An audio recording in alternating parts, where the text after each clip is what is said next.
Prologue. From the moment we are born, humans are destined to expand our intellectual horizons, guided by our need to know, learn and discover. Over time we have become accustomed to a full and motionless life like a jellyfish in the water, waiting to be carried by ocean currents to reach places beyond its understanding. But clearly the need of the human being went further, inciting him to explore the unexplored. Chapter 1: The Call. The Call. In early October of the year 2030, a project was announced in the United States of America that would give humanity a leap forward in technology and understanding of space in order to discover what lies beyond the infinite universe. The call for applications began, requiring the presence of 7 people from different branches of specialties: physics, astrophysics, space engineering, military. Mike Thompson, a student at Caltech, California Institute of Technology, decided to go to the interview. He had the idea of being able to change the world through the understanding that physics gives to it. Inside the facilities he meets Christian Lopski, a military man of Spanish origin born in the United States. Having occupied 5 of 7 positions, both boys did not have much hope. Despite this, both went to the interview rooms where their abilities were measured according to each one's specialty.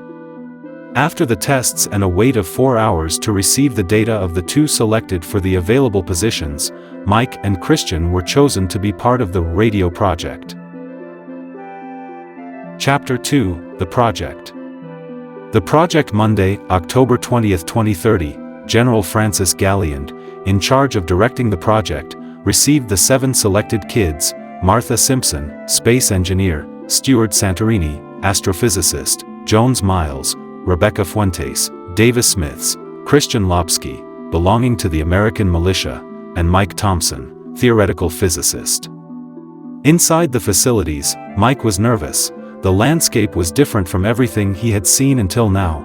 The technology that this organization maintained went far beyond the time he was in. Mike and the other selected members were taken to a huge meeting room where all the most important members of each country in the world were, along with other equally important people, and very well-known scientists. From that moment on, Mike and the others knew that it was not a simple project of advances and research. During the meeting, which lasted 5 hours, several topics were discussed, including the most important of all, the radio project. General Francis explained at the meeting podium that the radio project is about establishing communication with other intelligent species, trying to find planets with the perfect conditions to host life. The members who were chosen will have a whole year to do so. This implies that all the actions they take will be unquestionable. Everything they need, everything they want to do will have to be fulfilled without question.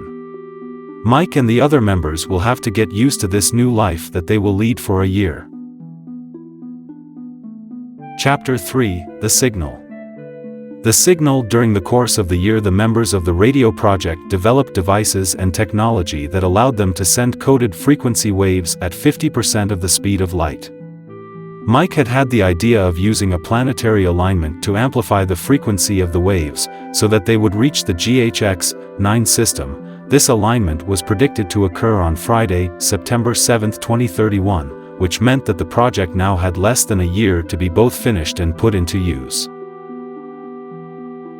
When the expected day arrived, all the members of the council met to see the plan carried out. Everyone had high expectations about the radio project, so the team members were very nervous for everything to go perfectly. 30 minutes before the planetary alignment, a copper cable short-circuited, affecting the wave generator.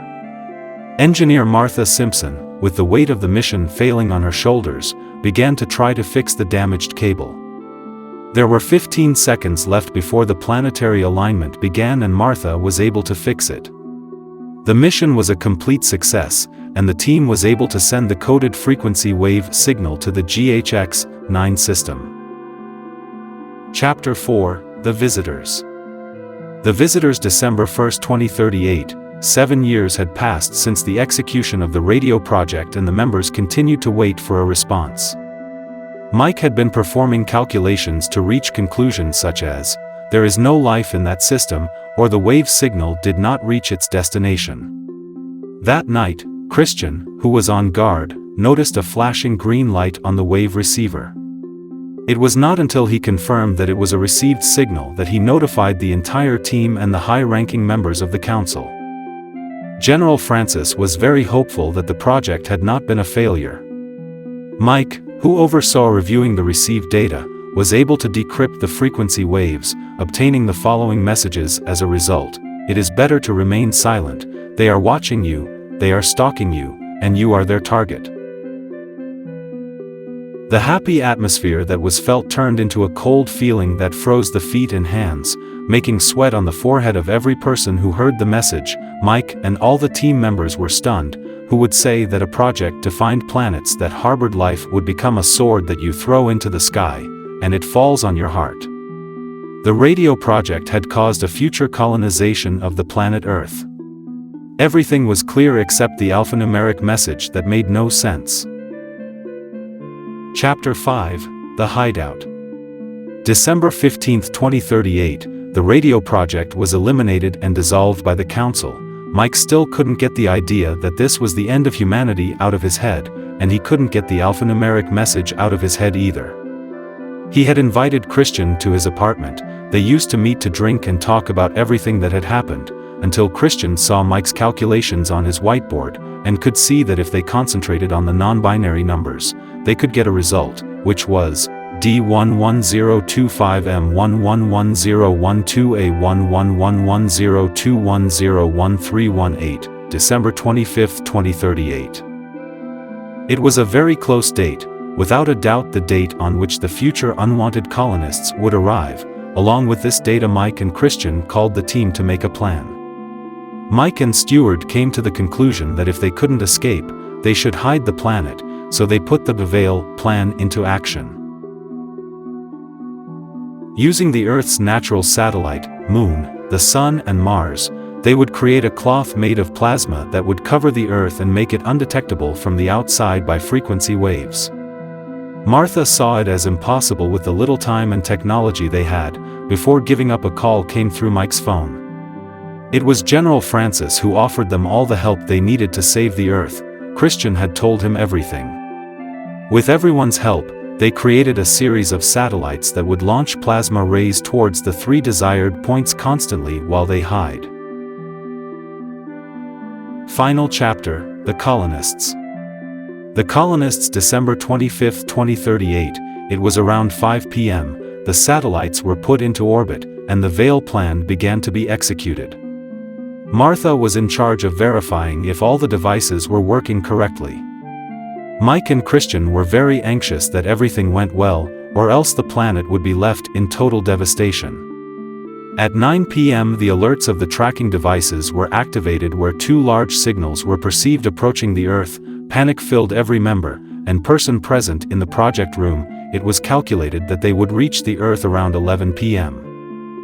Martha gave the order for the satellites to be activated, and General Francis ordered his men to activate the mechanism. Suddenly green rays began to be seen illuminating the Earth's sky. All the people from different places in the world witnessed the activation of the satellites.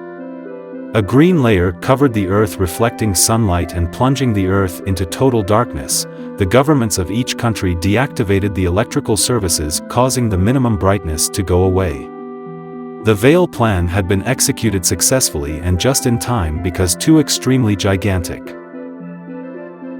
objects, larger than the Moon, landed near the Earth. The silence was so disturbing that it caused screams. The skin shuddered, and the only thing the team members could ask for was that the plan had worked. After 30 minutes of agonizing silence, those 2 objects disappeared into the infinity of space. Joy overflowed from everyone's hearts for having survived such a phenomenon. After 2 weeks, the Earth was out of danger again, or maybe not.